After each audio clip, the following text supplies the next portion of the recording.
Et bonjour à tous.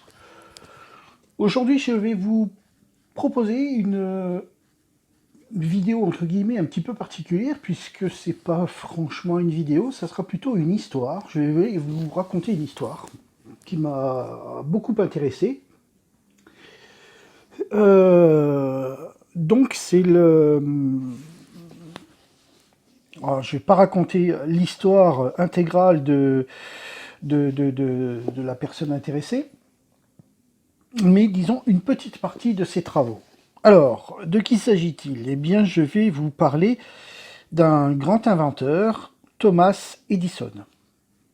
Donc, j'ai lu pas mal de choses sur lui, des livres très intéressants, d'autres qui l'étaient un peu moins. Enfin bon, voilà, je vais vous faire un petit récapitulatif du début de sa vie, un petit peu pour essayer de planter le décor, voir un petit peu qui est le personnage, et puis voir un petit peu à quelle époque tout ça, ça se passait. On va essayer de repasser un petit peu les choses dans leur contexte pour arriver ensuite sur le sujet qui m'intéresse particulièrement sur Thomas Edison. Alors, tout d'abord, je pense qu'il faut commencer par là. Je suis très intéressé par un domaine un petit peu particulier, autre que la radio, on va dire, ou l'électronique. J'adore tout ce qui est film d'horreur et tout ce qui touche un petit peu aux choses un petit peu comme ça, aux films d'horreur. Bon, après, c'est un petit peu particulier, mais ça fait des années que je regarde ça. Je crois d'ailleurs que le tout début de cette passion, c'est parce que forcément, on m'avait interdit de regarder le film à l'époque qui s'appelait L'Exorciste, qui était un film, qui a fait couler beaucoup d'encre. Voilà, donc dans le domaine de l'horreur et de ce milieu-là, il y a des choses qui sont, il y a des films qui sont vraiment très intéressantes. Il y a des livres, des récits qui sont également très intéressants. Et bon, ça reste quelque chose de totalement, comment vous dire ça, totalement abstrait. Hein. C'est un milieu, bon, moi ça m'intéresse, j'aime beaucoup ça. C'est vrai, mais après, je sais très bien que ça reste une histoire, alors qu'il y en a beaucoup qui le vivent, et qui croient à tous ces trucs, mais à fond, quoi. Est-ce qu'ils ont raison, est-ce qu'ils ont tort? Je sais pas. Je sais pas, moi personnellement, ça reste rien d'autre que quelque chose de totalement abstrait, qui me détend, je dis. Bien que des fois on est quand même assez tendu devant certaines histoires. À partir du moment où ça reste de quelque chose qui est totalement dans l'imaginaire, c'est-à-dire que dans le domaine de l'horreur, il y a donc des histoires qui sont des fictions, tout ce qui a trait un petit peu au spiritisme, aux fantômes, aux démons, aux choses comme ça. Voilà, ça c'est vraiment la partie qui va m'intéresser le plus. Et il y a tout ce qui tourne autour de faits réels, malheureusement. Alors ça, par contre, j'en ai une absolue horreur. Tout ce qui touche à, malheureusement, des histoires qui peuvent être vraies, non. Non, rien à faire, j'accroche pas dessus. Dans le sens où, quand je me plonge dans un bon film d'horreur, avec des bons gros démons bien méchants et des fantômes et tout ce qu'on veut, il faut que ça reste pour moi quelque chose de totalement abstrait et que je me plonge dans un monde qui pour moi, hein, attention, hein, après chacun ses croyances, hein, un monde qui est totalement imaginaire, enfin fiction, voilà, pas d'autre mot, fiction. Pour moi, c'est ça. Donc, j'en reviens un petit peu à Thomas Edison. Alors, pourquoi je vais vous parler de ça et pourquoi je vous ai parlé de ce que j'aime par rapport donc à ce monde de l'horreur et du cinéma? Eh bien parce que Thomas Edison, qui est un très grand, un grand découvreur, on va dire, qui est un scientifique, encore que je ne sais pas si vraiment on peut l'appeler scientifique, mais qui est un homme qui a créé énormément de choses, eh bien, il vivait dans une période qui était un petit peu particulière. Mais ça, je vais vous le décrire un petit peu plus loin. Alors, Thomas Edison, de son vrai nom Thomas Alva Edison. Il est né le 11 février 1847, dans l'Ohio, aux USA. C'est un Américain. Et bon, ce bon vieux Thomas Edison, donc en parcourant un petit peu les différents livres le concernant, les différents écrits, on se rend compte que il a eu une enfance qui était quand même assez chaotique. Chose un petit peu étrange, c'était le dernier de la classe, qui a même été surnommé tête creuse par ses professeurs, parce que de toute façon, il n'y a rien qui rentrait, il n'arrivait pas à mémoriser quoi que ce soit, enfin, il était vraiment pas très bon élève à cette époque-là, et même pour dire, il a été éjecté de plusieurs écoles, hein, et en tout et pour tout, il n'a fait que 3 mois de classe. C'est quand même pas beaucoup. Donc, c'est sa mère qui, elle, était, me semble-t-il, je ne crois pas dire de bêtises en disant qu'elle a été institutrice, ou au moins qu'elle en avait les formations, elle en avait les bases peut-être. Je ne me souviens plus trop, mais enfin c'est sa mère qui lui fera l'école à la maison. Et en fait, Thomas Edison était loin d'être un imbécile, hein, vraiment pas. Il posait énormément de questions. C'était un petit peu son petit défaut, il était toujours en train de poser des questions. Et pourquoi ci, et pourquoi ça, et pourquoi c'est comme ça, et pourquoi c'est comme ci, enfin voilà, et il énervait pas mal de monde. Il lui fallait toujours approfondir les choses pour arriver à comprendre un certain cheminement. Voilà, donc ce qui fait que peut-être, il a été sur l'époque dit que cet enfant était un enfant stupide, alors qu'en fait il était probablement beaucoup plus intelligent que la plupart des enfants de l'époque, et avec des capacités intellectuelles assez importantes. Je dis bien peut-être parce que c'est difficile de se baser sur différents écrits. Il faut savoir que j'ai trouvé énormément de choses sur Thomas Alva Edison, de son petit nom Al, il était surnommé Al. Beaucoup de choses se contredisent.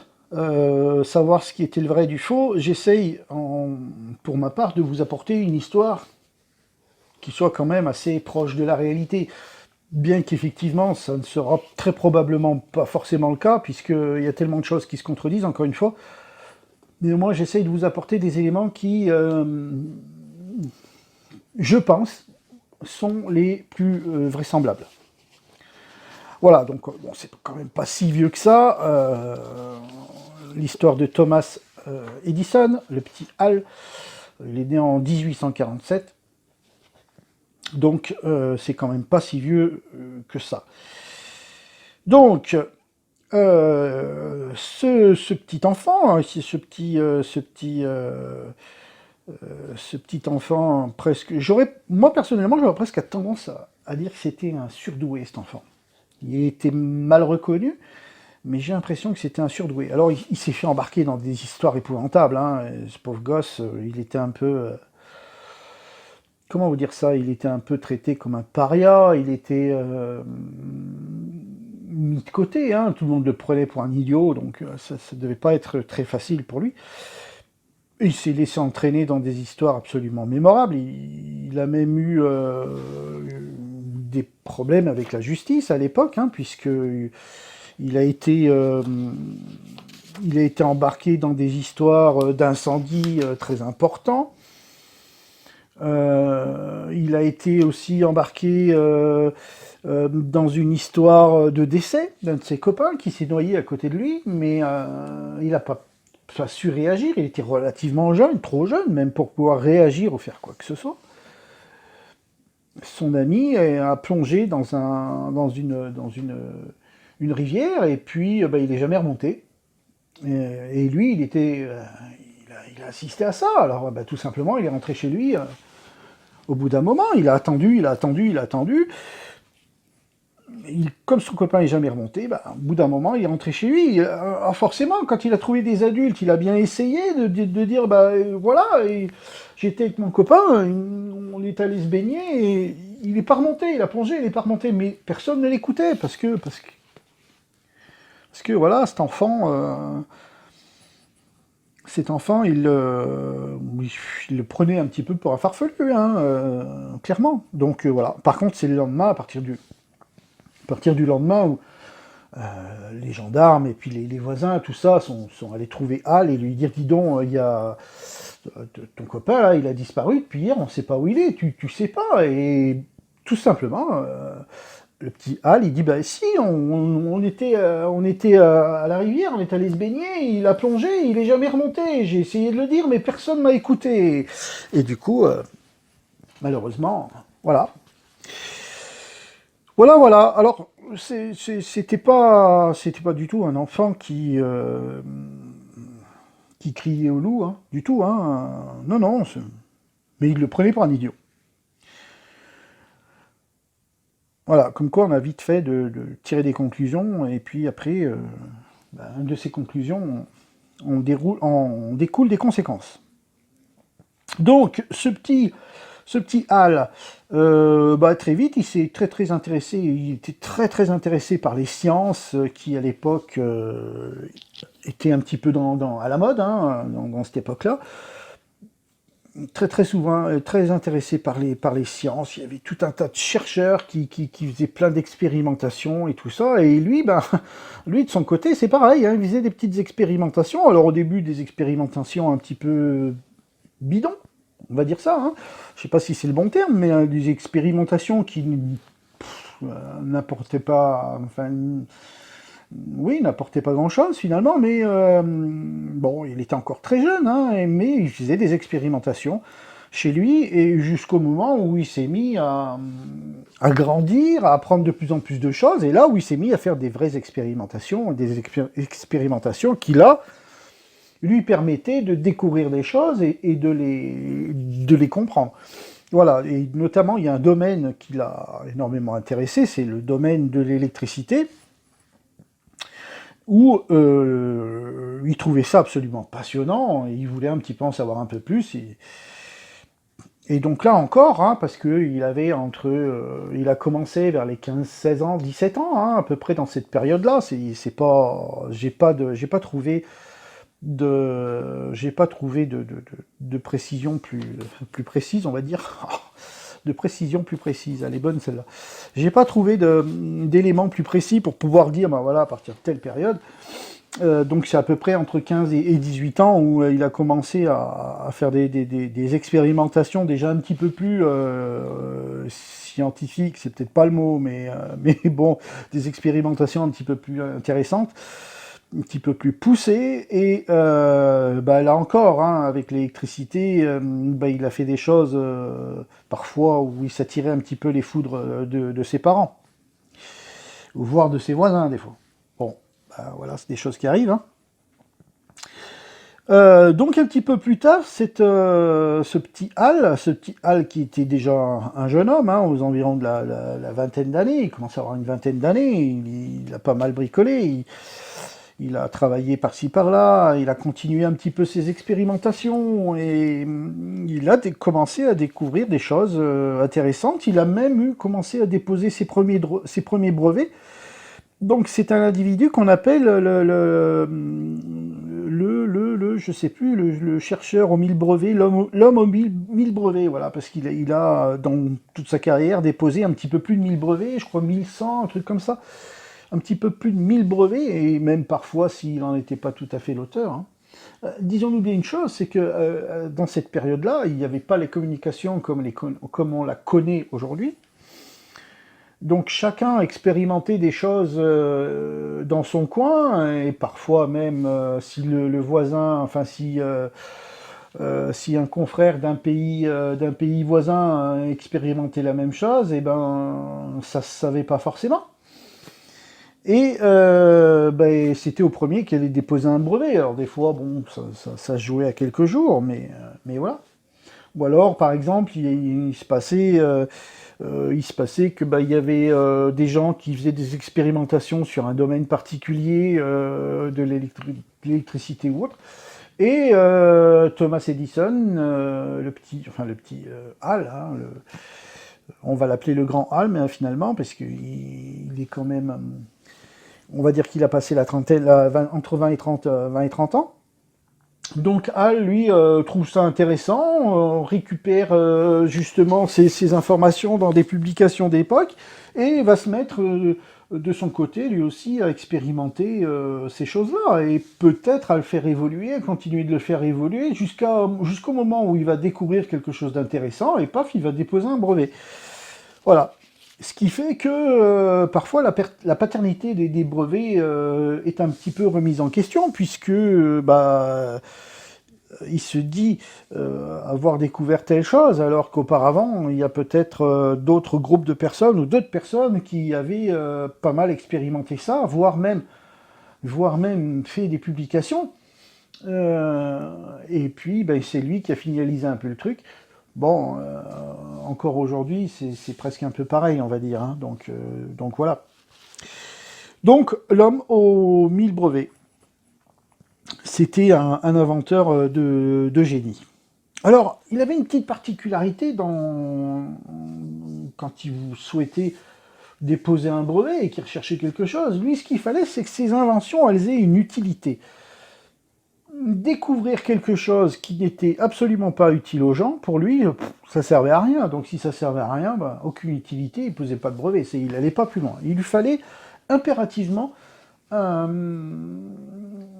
construire, chercher par exemple, il voyait quelqu'un qui avait mal au dos en se baissant pour pouvoir ramasser les balayures. Et voilà, alors c'est pas ce qu'il a fait, hein, mais voilà, c'est dans l'esprit. Hein, il allait créer une pelle avec un manche pour que la personne n'ait pas à se baisser. C'est pas lui qui a inventé la pelle avec un manche, je sais, c'est juste pour vous donner un exemple. Donc voilà, il fallait que à chaque fois qu'il veuille découvrir quelque chose, il fallait que ce quelque chose soit utile aux gens. Voilà, c'était comme ça, et pourquoi pas, parce que c'est vrai qu'à la limite, c'est très bien, il y a plein de gens qui ont découvert des choses, même si forcément on ne sait pas tout de suite à quoi ça peut servir, ou peut-être que ça servira jamais à rien. Au moins lui, il découvrait des choses utiles dans le domaine de l'électricité. Alors, avant de poursuivre vraiment sur la partie qui m'intéresse, je vais vous faire un petit topo sur la période.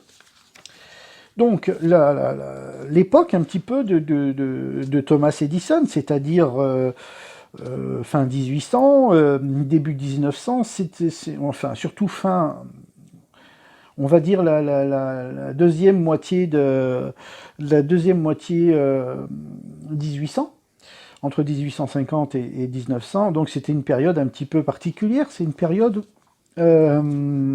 où comment je pourrais vous dire ça, les gens avaient des croyances. C'était une période un petit peu ce qu'on appelle la période spirit. Voilà. Période spirit où les gens avaient envie de croire à une vie après la mort. Ils avaient envie de croire à quelque chose. Je ne veux pas dire qu'aujourd'hui c'est pas pareil, hein. J'en sais strictement rien. Mais voilà, à cette époque-là, c'est un petit peu ce qui ressort. Les gens commencent un peu à se détacher de la religion, enfin de la religion catholique notamment, où ils ont essayé de nous embobiner pendant des années avec des choses, et du coup, voilà, les gens veulent un petit peu savoir ce qui se passe après la mort, cherchent un peu à communiquer avec les morts, et là vous me voyez venir, hein, je le sens bien. Et donc voilà, c'était une période une période qui s'appelait une période spirit. Donc énormément de médiums, énormément de gens qui se disaient capables de discuter avec les morts, énormément de charlatans aussi, ça c'est absolument évident. Est-ce que ce monde-là existe? Eh bien, personnellement, j'en sais rien, et puis j'en ai un peu pas grand-chose à faire, pour être honnête, mais vous allez voir que ça a quand même son importance, parce que il y avait tellement eu de charlatans à cette époque-là, il y avait tellement de choses complètement farfelues, que quelque part le monde scientifique s'est complètement désintéressé de ça, puisqu'il y avait tellement de gens qui étaient là pour décrédibiliser ces recherches qui se faisaient à côté de ça, que, enfin, dans ce domaine-là, que du coup les scientifiques se sont dit, mais c'est n'importe quoi, ils font n'importe quoi. Et aujourd'hui encore, ce milieu-là enfin, le monde du spirit est un monde qui est complètement farfelu. Et d'ailleurs, même, j'en ai pour preuve, dès qu'on commence un peu à parler de ça, on se dit, oulala, danger, la personne a des problèmes mentaux. Enfin bon, vous imaginez un petit peu le délire. Donc complètement décrédibilisé des scientifiques, et pour cause, hein, on ne peut pas forcément leur donner tort, ils se racontaient des choses tellement aberrantes, mais il y avait quand même des groupes de chercheurs qui ont fait des recherches assez scientifiques, on va dire, sur le sujet, hein, pour savoir si effectivement il y avait bien quelque chose après la vie. Il y avait des choses qui étaient quand même faites de façon assez sérieuse. Je ne connais pas les aboutissements de leurs recherches, mais il y avait des groupes qui étaient des groupes de médecins notamment, de chercheurs qui recherchaient dans ce domaine-là et qui faisaient des choses malgré tout intéressantes. Alors ils faisaient pas voler des tables tournantes, certes, ils faisaient pas, ils discutaient peut-être pas avec des défunts, des illustres défunts, mais ce qu'ils faisaient était relativement intéressant, et je pense qu'il aurait peut-être fallu hein, continuer dans ce domaine-là pour peut-être essayer de mettre en évidence quelque chose, enfin s'il y avait quelque chose à mettre en évidence, je ne sais pas. Mais donc voilà. Donc cette période était un petit peu tournée autour de tout ça, c'était la mode du moment, et à cette époque-là, chose qui va très probablement vous surprendre, lorsqu'il y avait un défunt dans la famille, eh bien il se prenait en photo avec le défunt avant l'enterrement, hein, pour pouvoir conserver un souvenir de la personne. Donc voilà, il se prenait en photo avec. Il y en a même, comme le fameux Hal d'ailleurs, hein, qui a poussé le bouchon un petit peu plus loin, à vouloir faire des enregistrements des derniers moments, des derniers instants de vie des mourants. Alors, Thomas Edison a inventé le gramophone, mais le gramophone à cylindre. Voilà, et d'ailleurs, l'histoire n'a pas retenu celui-ci, puisque c'est le gramophone avec les fameux disques 78 tours qui a été retenu, mais le gramophone à cylindre est une invention de Thomas Edison. Et d'ailleurs, lorsqu'il a présenté cet appareil à un congrès scientifique, il était à deux doigts de se faire lyncher, puisque beaucoup ont cru que c'était une fumisterie, hein, qui présentait. Hein. À cette époque-là, un appareil qui était capable de reproduire une voix humaine, c'était forcément une fumisterie. C'était quelque chose d'absolument impossible. Et pourtant, il l'a fait. Alors, je vous passe les conditions techniques sur lesquelles il a réussi à faire ça. Il y a plein de livres qui en parlent. Si vous voulez approfondir un petit peu tout ça, c'est très intéressant. Il a donc réussi à faire un enregistrement audio de la voix et à pouvoir le reproduire. Alors certes, c'est certainement pas ce qu'on connaît aujourd'hui, certainement pas ce que vous écoutez d'ailleurs, mais la machine était quand même capable de restituer des sons dans lesquels on comprenait une voix et on comprenait quasi intelligiblement ce qui était dit. Ce qui était déjà énorme pour l'époque. Voilà, donc lui, son truc c'était que ça soit utile. Alors pas forcément, il pensait pas forcément à la musique, hein, à la musique ou quoi que ce soit à cette époque-là. Hein. Et à cette époque-là, lui, il avait presque envie d'inventer une espèce d'appareil qui pouvait donc enregistrer les derniers mots des mourants. Ça s'appellerait la phonographie funéraire. Voilà. Alors rien à voir avec les morts, hein, c'est-à-dire que les mourants étant toujours vivants, son objectif était d'enregistrer donc les dernières paroles, les derniers souffles des mourants avant de passer à trépas. Donc voilà un petit peu ce qu'il voulait inventer, et donc c'était un petit peu son objectif. Donc je vais passer un petit peu à autre chose, c'est-à-dire que, enfin, passer un petit peu à autre chose. Donc vous allez comprendre. Il a développé pas mal de choses, donc il a essayé d'améliorer un petit peu son phonographe. Donc il a déposé le brevet du gramophone en 1877. Voilà, et parce que il voulait absolument développer cette histoire de phonographie funéraire. Donc il a continué de développer un petit peu tout ça. Mécaniquement, ça fonctionnait. Hein. On fait bouger une membrane, la membrane fait bouger un stylet qui va graver dans un cylindre de cire les sillons qui permettent d'enregistrer finalement mécaniquement un son. Mais lui, il voulait aller un petit peu plus loin. Alors, il a commencé à fabriquer une lampe qui amplifierait considérablement le son pour pouvoir derrière avoir une meilleure qualité audio.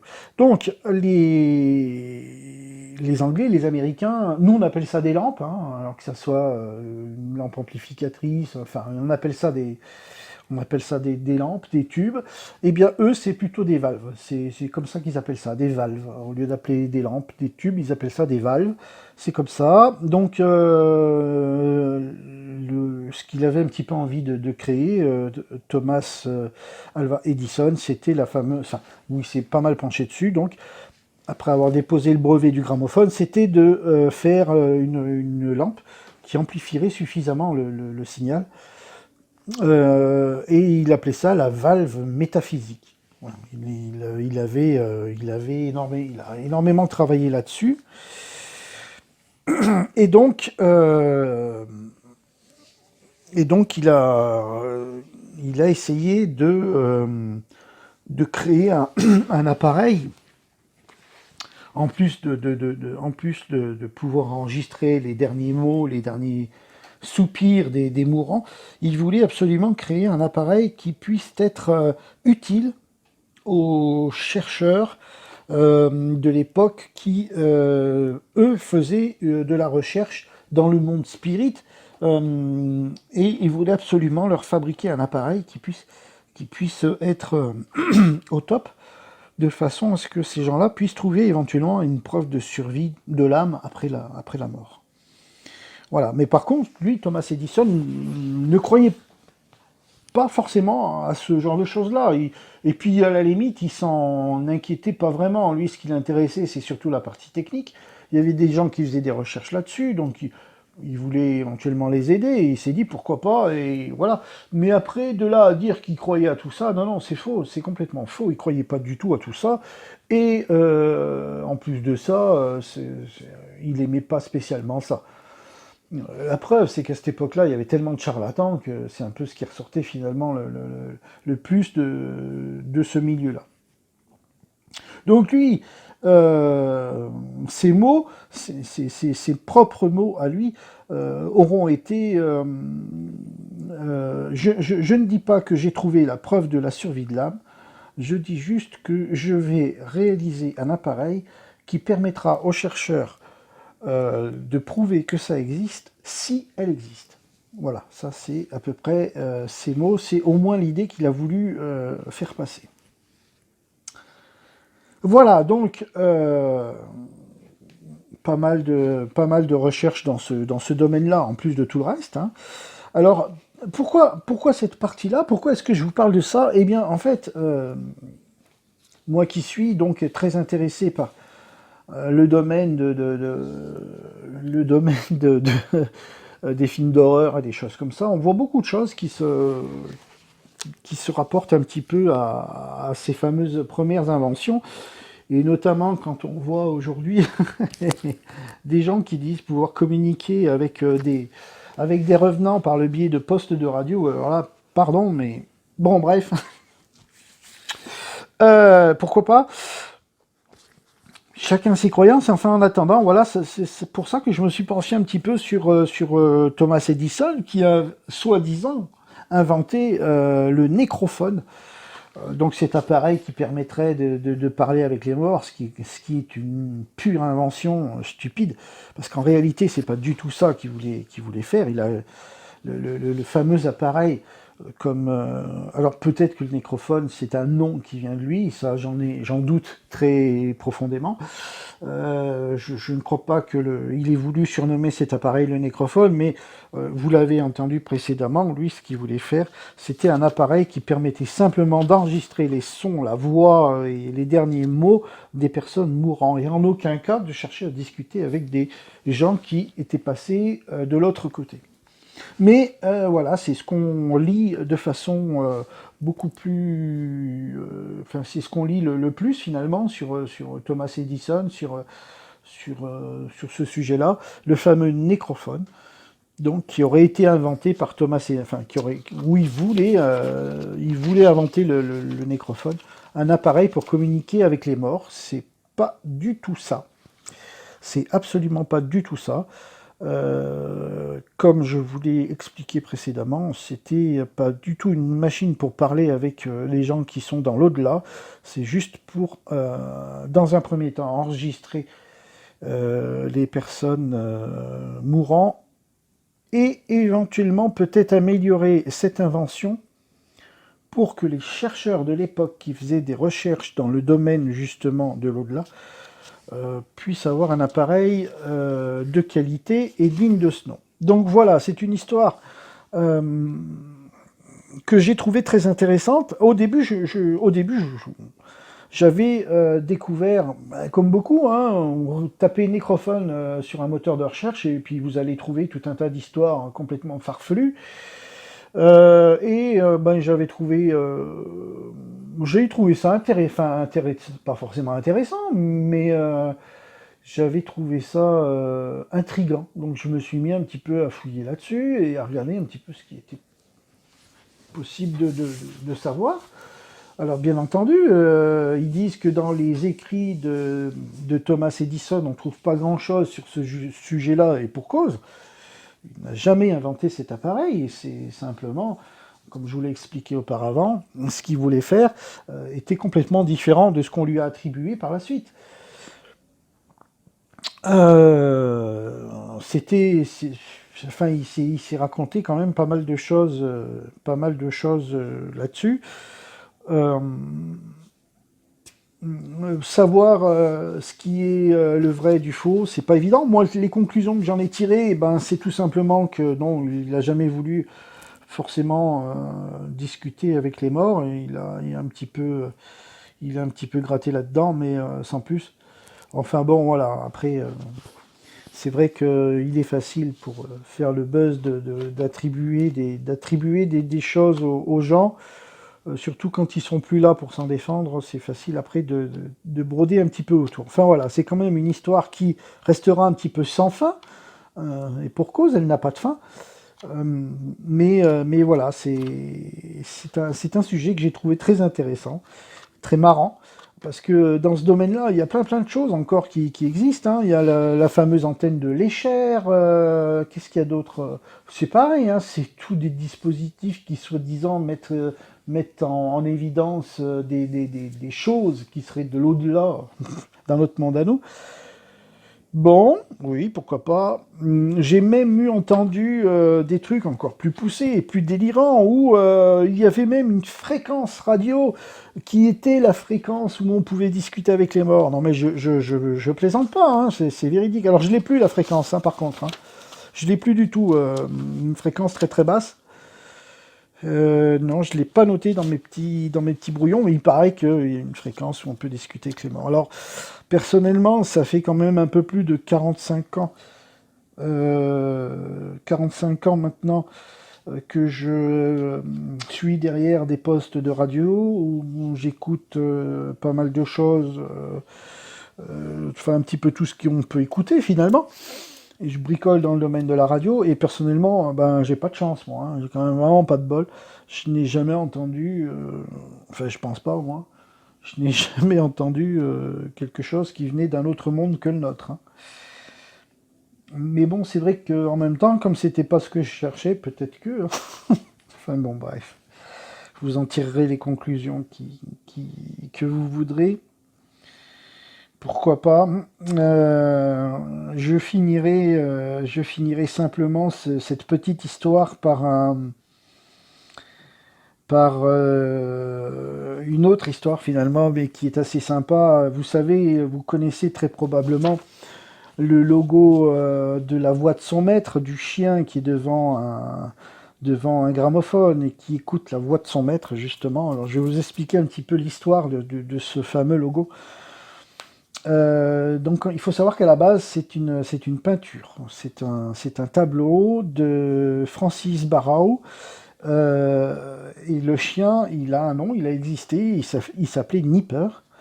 Et ce chien, bah, tout simplement, c'est donc deux jeunes gens, hein, dont un qui avait le fameux chien qui était le maître de Nipper. Et donc c'était deux frères, et un des deux frères étant décédé, l'autre, bah, il a hérité des affaires de son frère. Et en fait, celui qui est décédé était passionné par la musique, il faisait des enregistrements, des choses comme ça, et il avait plein de disques de 78 tours et tout ça. Et et son frère, donc pour se rappeler un petit peu le souvenir justement de son frère décédé, et ben, il a mis son gramophone en route et puis il écoutait les enregistrements de son frère.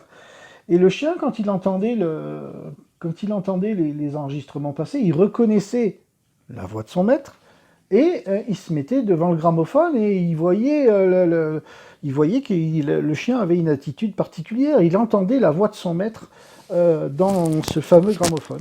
D'où ce fameux petit logo, la voix de son maître, avec le chien devant le gramophone qui fait une tête un petit peu qui tourne, hein. Vous savez comment font les chiens quand ils entendent un son particulier qui les intrigue, ils tournent la tête sur le côté. Et donc voilà, c'est l'histoire assez sympa. J'ai trouvé cette histoire assez jolie de ce chien qui reconnaît la voix de son maître dans le gramophone. Voilà, ça sera tout pour cette histoire. Si jamais ça vous a intéressé, dites-le moi dans les commentaires, je pourrais éventuellement vous en faire d'autres. C'est très long à faire par contre, hein. C'est très très long parce que il faut lire énormément de choses, il faut beaucoup se documenter, il faut approfondir les choses, essayer de recouper les informations de façon à pouvoir vous donner au moins une version qui soit le plus proche possible de la vérité. Et ça, c'est pas facile, hein. Pourtant, c'est pas si vieux que ça, mais c'est pas facile, mais c'est tellement intéressant à faire de plonger là-dedans et de chercher des choses comme ça. Moi, j'aime tellement faire ça qu'à la limite, voilà, si ce sujet-là, si ce format-là vous intéresse, dites-le dans les commentaires, je pourrais éventuellement vous en faire d'autres. Pour réaliser cette histoire, enfin un condensé de cette histoire, je me suis basé sur beaucoup de livres sur Thomas Edison, notamment un qui est paru aux éditions Fernand Nathan, qui s'appelle Edison et la grande aventure de l'électricité. Un bouquin absolument fantastique sur Thomas Edison qui reprend vraiment des moments de sa vie et tout, enfin qui raconte vraiment sa jeunesse, enfin sa vie, hein, et pourquoi il en arrive à parler, enfin à découvrir des choses sur l'électricité. Vous verrez, il y a plein de vraiment ils ont poussé la recherche historique très très loin. Il y a même quelques illustrations qui sont très intéressantes. Il y a des photos d'ailleurs aussi. Et on comprend bien pourquoi Thomas Edison était très intéressé par tout ça, puisque il avait créé pas mal de choses. Je vois là, en parcourant le livre, je vois par exemple qu'il a inventé la pointeuse. Il a créé une pointeuse et à l'âge de 74 ans, c'est marqué, à l'âge de 74 ans, Thomas Edison pointait encore comme n'importe quel employé du laboratoire, parce que c'est lui qui avait quand même créé cette fameuse pointeuse, hein. Je vous mettrai ça je vous mettrai une photo de ce morceau de page. Enfin, vous verrez, il y a tellement de choses super intéressantes à lire sur ces inventeurs un peu fous, un peu marginaux pour l'époque. Il y a plein de choses à savoir. Donc je me suis beaucoup inspiré de ce livre qui m'a beaucoup aidé, et je me suis inspiré aussi un petit peu de Wikipédia. Alors à prendre un petit peu avec des pincettes Wikipédia, parce que toutes les informations qui sont dedans ne sont pas forcément toutes, comment dire, toutes, je vais pas dire vraies, mais on peut difficilement arriver à toutes les... J'en bouffe mes mots tellement. On peut difficilement arriver à les recouper pour pouvoir savoir justement le vrai du faux. Mais enfin, malgré tout, il y a plein de choses là-dessus, sur des sujets intéressants. Voilà, donc j'espère que ça vous aura plu, ça vous aura au moins intéressé, peut-être un petit peu intrigué, comme moi ça m'a intrigué. Et je vous dis à très bientôt pour un nouveau sujet. C'est vrai qu'en ce moment, je suis quand même pas mal occupé. Le musée a rouvert au public. La collection commence à prendre une tournure un petit peu qui intéresse pas mal de monde. Donc on est pas mal sollicité. Et c'est vrai que je suis pas mal occupé un petit peu dans ce domaine-là pour essayer de développer encore un petit peu plus le musée et tout ça. Et ça m'occupe pas mal. Donc ça fait un moment que je voulais réaliser cette vidéo, enfin au moins vous donner un récit de cette histoire, mais entre, entre le temps passé à me documenter et le temps passé avec le musée, et ben voilà, c'était la première vidéo de 2020 que je voulais mettre, et vous voyez, on est début février et elle ne sort que maintenant. Parce que plus je grattais dans ce domaine-là, plus je trouvais des choses, et plus j'avais envie de gratter plus loin. Donc forcément, ça retardait toujours euh, la publication de cette histoire. Allez, j'en reste là. Je vous dis à tous à très bientôt. Merci de m'avoir écouté cette fois. Je dirais pas merci d'avoir regardé cette vidéo, mais merci d'avoir écouté cette histoire. Et je vous dis à très bientôt.